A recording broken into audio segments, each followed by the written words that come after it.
Western society, America, is done recreationally speaking. And not everyone does it.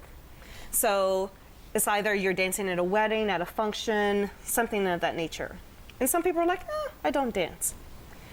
But on the continent of Africa, dance is a way of life. There's no way possible to even separate it. There's a dance for when you wake up in the morning, when you're brushing your teeth, before you enter somebody's house, when you're driving the car, you're dancing when you're running to get to the bus, and it just happens organically. It happens because music, song, dance, language is a part of their overall culture.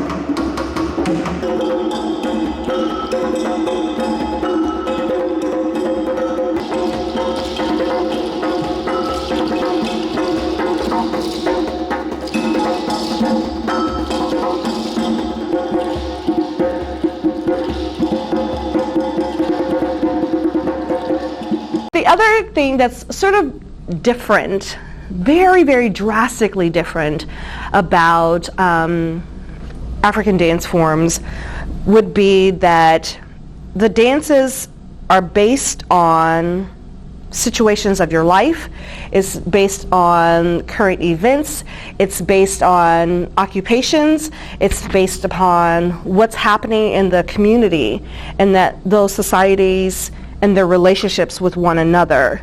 A lot of the dances have such a huge relationship to even like various spiritual beings or various religious beings or God. So it's defined in their culture, it's ingrained, and so there's no way to get around it.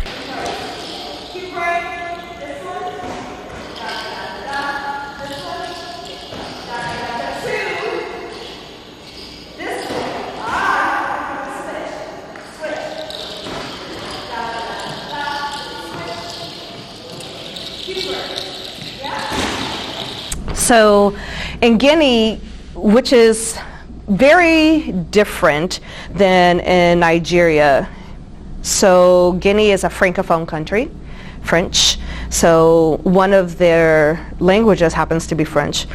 Nigeria, one of the primary official languages is English, even though there's like well over literally 350 documented written spoken languages in Nigeria. In Guinea, when you have this particular song that you're singing, it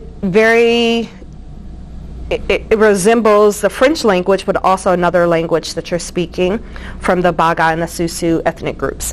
So sort of like a dialect. But the movement in Guinea is very flowy, like ballet, because it's based on the people that colonized the country.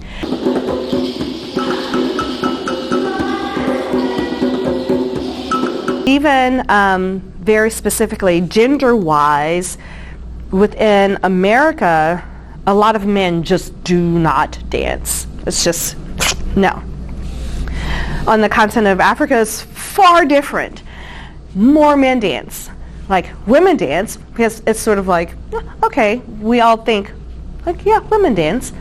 But more men dance, because it's like this sign of strength. It's so acrobatic, it's very flowy, and anytime you see videos, you will see men and women all ages.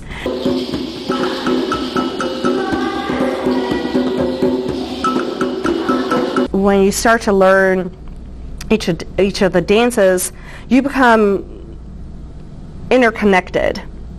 There's no way that you can do such as like the harvesting dance with just yourself. That particular dance is built to sort of invoke this community type of spirit, one person relying on the other. Not just one person, but you must do it together. So by the time the end of the class, the end of the semester, from fall last year and spring, their understandings and their perceptions have completely changed. And their relationships with one another within the class have changed. They may have come in, some dance, some theater, some science. We even had a student that was like an IT techie, and they literally became this collective group instead of just sitting across. That sounds weird, but you sit across from someone, you may not necessarily know them, but at the end of the semester last year, fall and spring, they felt like family. And that is what, that's what the dances do for you. That's what, it's not just the dance, it's the understanding of why African people do what they do.